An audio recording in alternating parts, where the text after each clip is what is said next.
Le Parti socialiste n'a pas trahi, il est juste fidèle à son histoire. Est-ce que vous êtes prêts? Attention. Jeudi 16 janvier, le Parti socialiste refusait de voter la motion de censure contre Bayrou.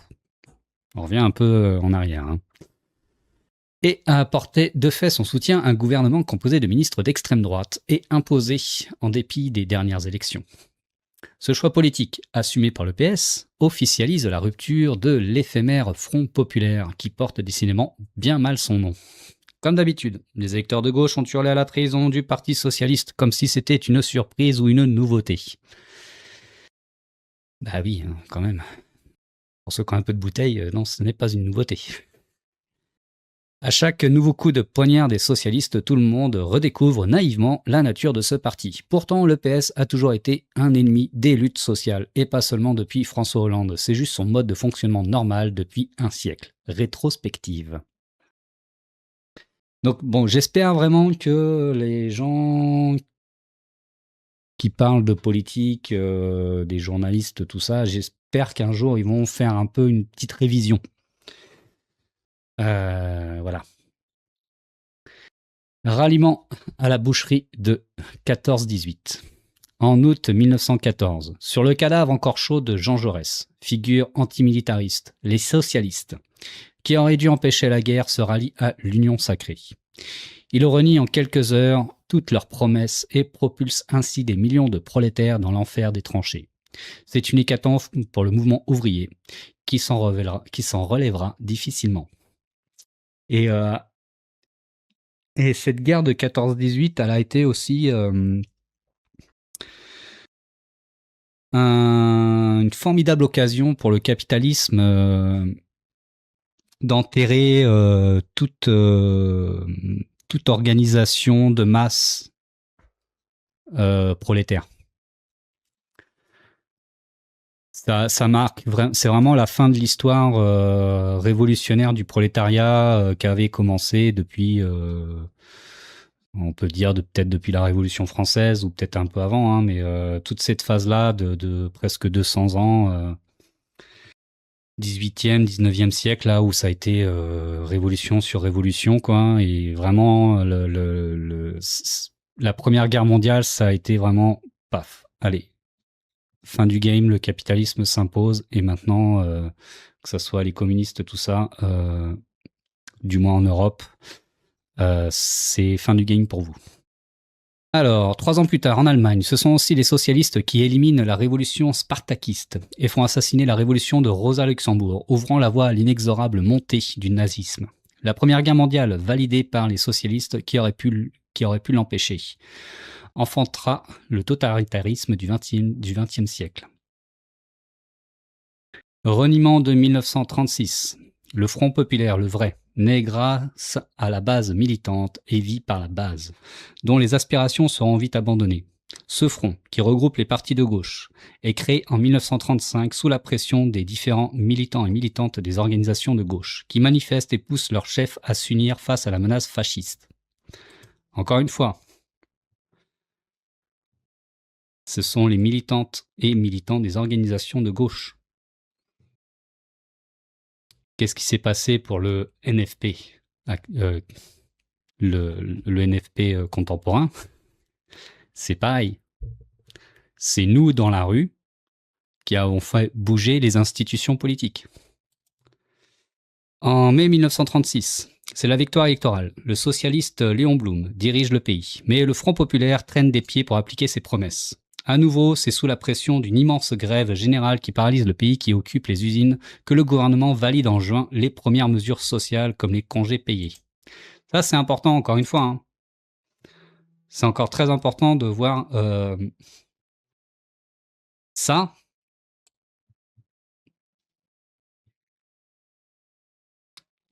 Ça, en fait, faut que ça arrive en 2027. N'ayez pas confiance, encore une fois, à tout parti institutionnel de gauche quand il arrive au pouvoir. S'il n'y a pas la rue qui lui pousse au cul, il ne se passera rien.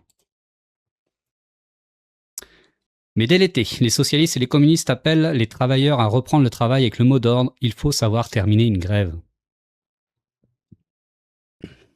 Allez, c'est bien, on vous a donné un petit os à ronger. Maintenant, il faut continuer à produire. Le Front populaire crée la loi de dissolution, une mesure qui devrait permettre de dissoudre les groupes fascistes anti-républicains. En fait, dès 1937, le gouvernement utilise cette loi d'exception contre les mouvements anticolonialistes. C'est très de gauche tout ça. Hein. Plus tard, cette même loi de gauche servira à liquider les groupes contestataires. Voilà. En 1937, 8 mois seulement après son arrivée au pouvoir, Léon Blum déclare déjà le temps des pauses dans les réformes sociales. Bah oui, il faut qu'ils s'en remettent un peu, les capitalistes, vous comprenez, c'est des fragiles. Faut pas aller trop vite avec eux. La page du progrès est déjà tournée. Retour à l'austérité. Le 16 mars 1937, une manifestation a lieu contre un meeting fasciste à Clichy. Vous allez voir un peu comment ça résonne un peu avec notre histoire contemporaine. La police tire sur la foule. Il y a 5 morts, des centaines de blessés, dont des militants socialistes. L'espoir né en 1936 retombe rapidement. Le patronat français, qui était terrifié pendant les grèves, reprend la main et les fascistes reprennent les rues. Nous sommes à la veille de la Seconde Guerre mondiale et de la collaboration. Salut Lot. La faute la plus impardonnable du Front populaire est l'abandon de l'Espagne aux franquistes. Alors qu'en 1936, suite au coup d'État militaire contre le gouvernement espagnol de gauche, c'est le moment ou jamais de barrer la route aux appétits fascistes coalisés de l'autre côté des Pyrénées. La gauche française regarde la République espagnole se faire massacrer par les troupes de Franco. Surtout la République anarchiste espagnole. On peut quand même rajouter ce petit qualificatif-là. Soutenu par Hitler et Mussolini, la victoire franquiste ouvre la voie à l'offensive hitlérienne et à la barbarie mondiale. Pire encore, le Front populaire va parquer dans des camps des milliers de réfugiés espagnols fuyant la guerre et la dictature. Des camps aux conditions atroces qui seront réutilisés sous l'occupation par le régime de Vichy. Les bâtiments sont tout neufs, ça serait quand même dommage de ne pas les utiliser. Après-guerre. Après la libération, c'est une nouvelle occasion de progrès social qui est tuée par les socialistes. Le patronat qui a collaboré avec les nazis est discrédité. Le Parti communiste n'a jamais été aussi puissant et un gouvernement de centre-gauche gouverne la France. En 1947, un mouvement de grève démarre à Boulogne-Billancourt, puis se répand dans toute la France, prenant un tour insurrectionnel. Plusieurs millions d'ouvriers et ouvrières se mettent en grève. Des lignes SNCF sont sabordées dans le nord. Des milliers de grévistes attaquent les CRS à Saint-Étienne. Le ministre de l'Intérieur socialiste, Jules Moch, n'hésite pas à envoyer les parachutistes contre les grévistes. Les CRS, fraîchement créés par ce même gouvernement, se forment encore au maintien de l'ordre. L'année suivante, une grève dans les mines rassemble plusieurs centaines de milliers de gueules noires. Hop là, pardon. Oui, pardon, je reprends le truc. Donc l'année suivante, une grève dans les mines rassemble plusieurs centaines de milliers de gueules noires. Alors que de nombreux endroits, des compagnies de CRS sont mises en déroute, le même Jules Moch, ou Moche, je sais pas comment dire d'ailleurs, n'hésite pas à donner l'ordre d'ouvrir le feu sur les grévistes. Je rappelle, ministre de l'Intérieur socialiste. Voilà. Plusieurs ouvriers sont tués. L'armée investit les corons du Pas-de-Calais. Les réunions sont interdites et les puits réouverts par la force. Plusieurs milliers de grévistes sont emprisonnés et licenciés. Ce sont les socialistes qui organisent cette répression sanguinaire contre le prolétariat en pleine pénurie suite à la guerre. C'est cette année-là que naît le slogan CRS-SS. Création socialiste.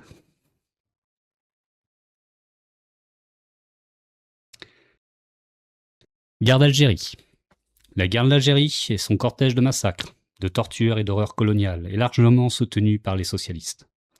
En 1956, le président du Conseil se nomme Guy Mollet et il est socialiste.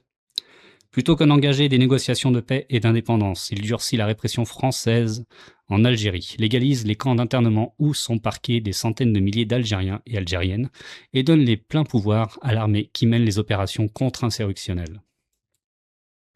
Salut Med. Durant la guerre d'Algérie, François Mitterrand, qui est encore aujourd'hui la grande figure admirée du Parti socialiste, est encore un politicien de droite. Il avait d'ailleurs milité chez les fascistes avant la guerre et manifesté contre les métèques avec l'Action française. Avant d'être décoré par le régime de Vichy, il restera d'ailleurs ami avec les pétainistes jusqu'à la fin de sa vie. Et je comprends pas pourquoi il y en a qui admirent encore ce personnage. Sacré palmarès. Bah, c'est pas fini. Hein. Mitterrand, donc, est alors ministre de la Justice. C'est lui qui orchestre la répression des opposantes et opposants politiques en France et en Algérie et renforce par décret l'état d'urgence déclaré en 1955. Des centres d'assignation à résidence surveillée sont mis en place pour interner les militantes et militants algériens. Mitterrand valide de sa main l'exécution d'indépendantistes et rappelle que l'Algérie, c'est la France. Il couvre les exactions coloniales. On se souvient des actes de torture de Jean-Marie Le Pen en Algérie, mais on oublie trop souvent qu'à la même époque, c'est Mitterrand qui donne les ordres. Je répète. On se souvient des actes de torture de Jean-Marie Le Pen en Algérie, mais on oublie trop souvent qu'à l'époque, c'est Mitterrand qui donne les ordres. À l'époque, on trouve d'autres socialistes qui sont des défenseurs forcenés de l'Algérie française, par exemple Robert Lacoste. La douche froide de 81. Un nouvel immense espoir naît en 81. Mitterrand a réussi à faire oublier son passé réactionnaire et s'est fait élire président, à la tête d'une alliance de gauche. Dès cette année, c'est Mitterrand qui crée des centres de rétention administrative, gérés par la police, où sont enfermés des exilés, hommes, femmes, enfants, s'ils n'ont pas les bons papiers. C'est lui qui entérine la loi de pénalisation de l'immigration irrégulière. Donc voilà, joli héritage de Mitterrand, l'écrat. Quand on voit ce que ça donne aujourd'hui, bah, je pense que ça n'a pas beaucoup évolué depuis le début. Sans surprise, le Parti socialiste abandonne rapidement ses promesses sociales avec le tournant de la rigueur dès 83. La France s'aligne sur la vague néolibérale qui emporte le monde. On n'a jamais autant privatisé et délocalisé d'entreprises que sous un gouvernement de gauche. Les années 80 sont celles des années fric, celles de Thatcher et Reagan, durant lesquelles triomphe l'imaginaire capitaliste. C'est l'émergence des grands escrocs médiatiques comme Bernard Tapie, qui sera même nommé ministre par le PS, alors qu'il a réalisé sa fortune en licenciant des centaines d'ouvriers. C'est dans ces années qu'on invente l'expression « gauche caviar ». La présidence de Mitterrand sonne la fin des espoirs du changement social qui était né dès 1968. La décennie 80 est une décennie nihiliste, consumériste, qui enfante la société sans horizon que nous connaissons. Mais c'est aussi le moment où un obscur parti fasciste prend son envol. Président François Mitterrand demande personnellement à la chaîne Antenne 2, aujourd'hui France 2, de donner la parole à Jean-Marie Le Pen, que personne ne connaît. Son objectif est de faire monter le FN afin de diviser la droite, espérant ainsi gagner les élections. En 1980, le Front National comptait moins de 300 adhérents. 300 adhérents. Et recueille 0,18% des suffrages. Juste le fait que ce parti puisse exister déjà devrait être illégal. D'où on laisse se créer un parti, pouvoir participer à des élections, un parti fasciste, néo-nazi. D'où c'est normal, en fait. Enfin, je sais pas, si t'es de gauche, normalement, c'est un truc, c'est interdit, en fait. Le nazisme, le fascisme, l'extrême droite, ça devrait être interdit. Ce n'est pas une opinion comme les autres. C'est une opinion mortifère. Stop, quoi. D'entrée de jeu, en fait, la question se posait même pas. Donc en 80, le Front National compte moins de 300 adhérents et recueille 0,18% des suffrages. En 88, Jean-Marie Le Pen fait 14,38% des voix. Le PS est doublement responsable de la montée du FN, en abandonnant les classes populaires et en générant une médiatisation artificielle du parti fasciste. En 85, le gouvernement de gauche organise également l'attentat du Rainbow Warrior, le navire de Greenpeace, dans le port d'Auckland en Nouvelle-Zélande, faisant un mort et plusieurs blessés. Cet acte de sabotage vise à empêcher Greenpeace de protester contre les essais nucléaires français dans le Pacifique. Mitterrand, en tant que président, a approuvé cette opération. Jadis antinucléaire et favorablement au désarmement, le PS a d'ailleurs renié toutes ses promesses dans le domaine, en prolongeant la durée de vie des centrales nucléaires et en lançant les nouveaux projets. Il manque un truc, il manque un petit volet aussi important dans cette retranscription historique. Il manque c'était les années 90 ou les années 80, les accords de Nouvéa avec la Kanaki et la répression sanglante des Kanaks. Il manque ce petit passage-là aussi. 90. Merci, Davy. Gauche plurielle. Après 10 années de pouvoir à droite, quand Lionel Jospin devient Premier ministre en 97, il privatise Air France, les autoroutes, France Télécom, le Crédit Lyonnais. C'est le gouvernement qui a le plus privatisé de l'histoire.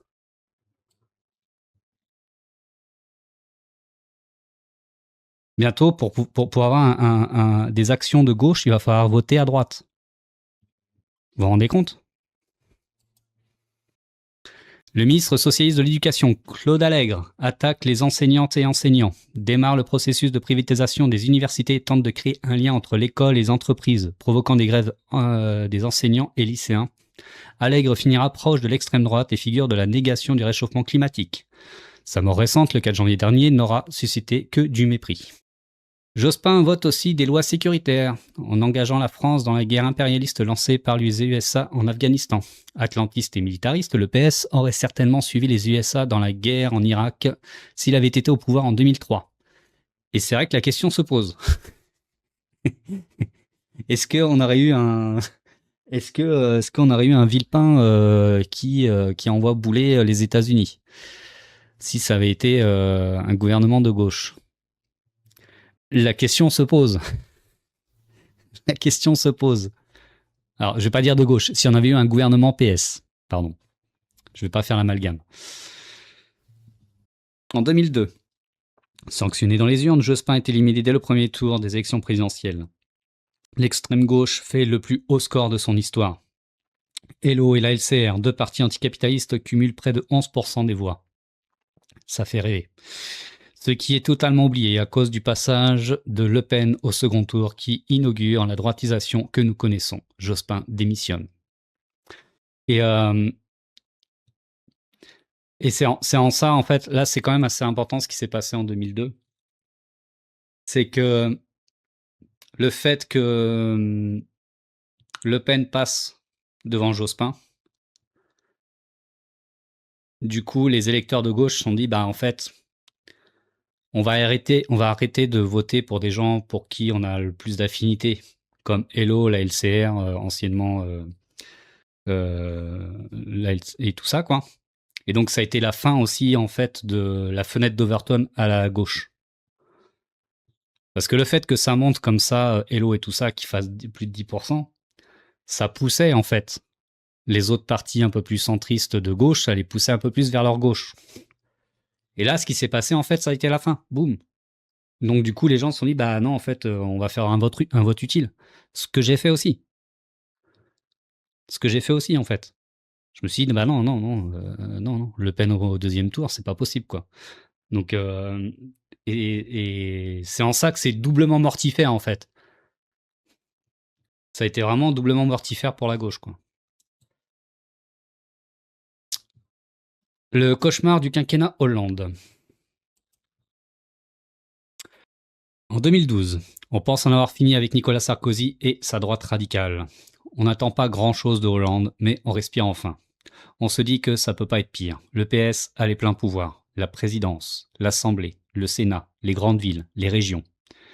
Il ne pourra pas cacher ses reniements derrière des prétendues concessions. Et pourtant, c'est lunaire. C'est vraiment lunaire. Il a les pleins pouvoirs. Il a les pleins pouvoirs dans toutes les strates de l'État c'est le PS qui a le pouvoir. Ils auraient pu vraiment appliquer, instaurer, imposer le socialisme. Eh ben non. Bah non, puisqu'ils ne sont pas socialistes. Forcément. François Hollande va faire pire que Sarkozy dans tous les domaines. Il nomme immédiatement un exilé fiscal comme ministre du budget, Emmanuel Valls, qui représente une infime minorité de l'aide la plus droite du PS, un poste clé de ministère de l'Intérieur. Il votera les plus grands plans d'aide au patronat qu'on connaisse. Voilà. Le premier geste politique du mandat Hollande, attaqué en octobre 2012 le mouvement écologiste. Il envoie 1500 militaires sur la ZAD de Notre-Dame-des-Landes pour imposer un aéroport de la multinationale Vinci. Un projet inutile et pharaonique, un caprice de maire de Nantes devenu Premier ministre. Un socialiste, Jean-Marc Ayrault. Le plan de destruction échoue, mais au prix de certains blessés. Notre-Dame-des-Landes permet à la police de se militariser et de perfectionner ses méthodes de répression. 2 ans plus tard, c'est à nouveau le PS qui tue l'écologiste à Sévins, Rémi Fraisse, qui protestait contre un projet de barrage, reçoit une grenade explosive tirée par un gendarme au niveau de la nuque. Il est tué sur le coup. Les militaires récupèrent et dissimulent le corps. Bernard Cazeneuve, ministre de l'Intérieur socialiste, ment pour protéger ses hommes, puis fait interdire et réprimer les manifestations rendant hommage aux défunts. Je rappelle une émission, Les Pieds sur Terre. Alors, je ne sais pas si elle est toujours accessible, qui raconte, c'est le témoignage de la maman de Rémi Fraisse, qui explique comment ça s'est passé au téléphone, les premiers coups de téléphone qu'elle a eu de la gendarmerie.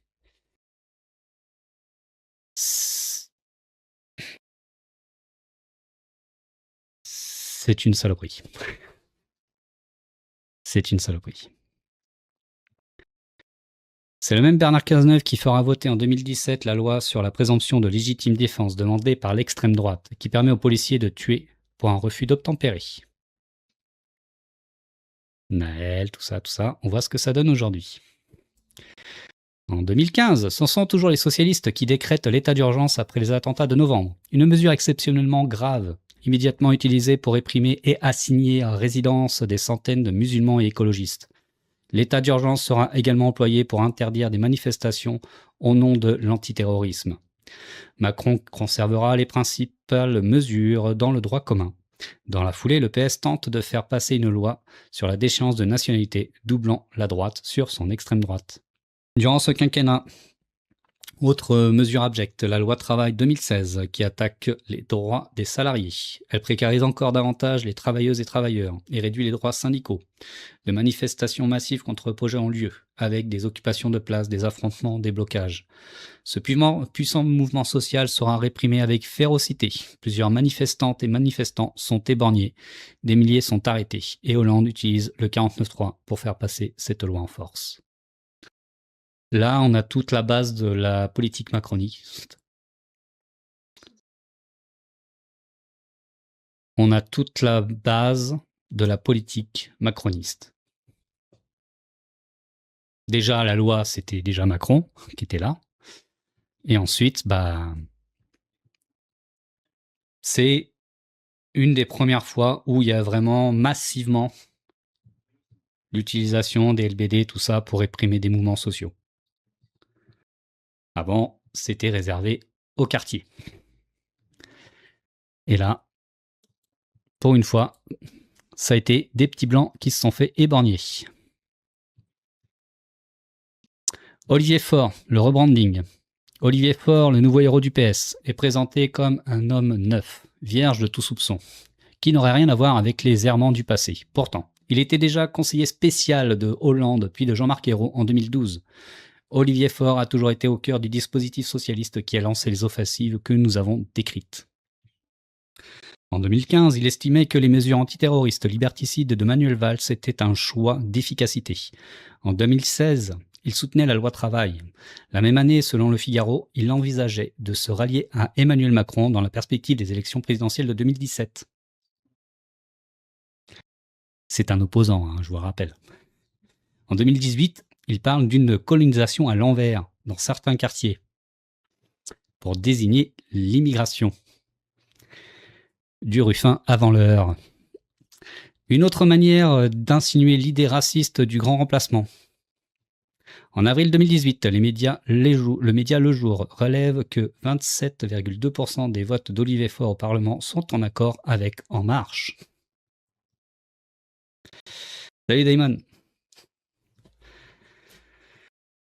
En mai 2021, Olivier Faure se rend à une manifestation d'extrême droite organisée par le syndicat Police Alliance. Il estime que la police doit avoir un droit de regard sur les décisions de justice. Ah, super, vas-y, donne encore plus de pouvoirs à des 7 sur 20, toi. T'es un génie.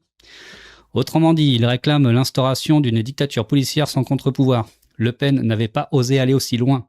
Depuis, il a radouci son discours pour plaire à ses alliés de circonstance. Et aujourd'hui, tirons la chasse.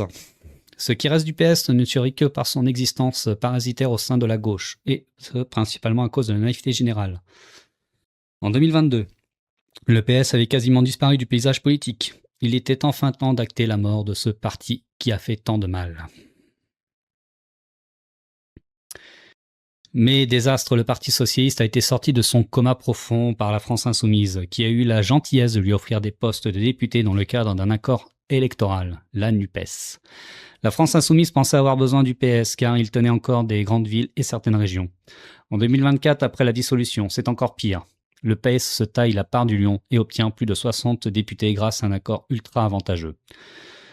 Cela lui assure un pouvoir de nuisance suffisant pour occuper le terrain médiatique, soutient Macron en sous-main, diffamer sans relâche la gauche et, surtout, jouer son rôle historique. Celui que le PS a rempli en 2017 comme en 2022, empêcher toute possibilité d'un candidat de gauche au second tour et éviter la victoire de l'extrême droite lors des prochaines présidentielles.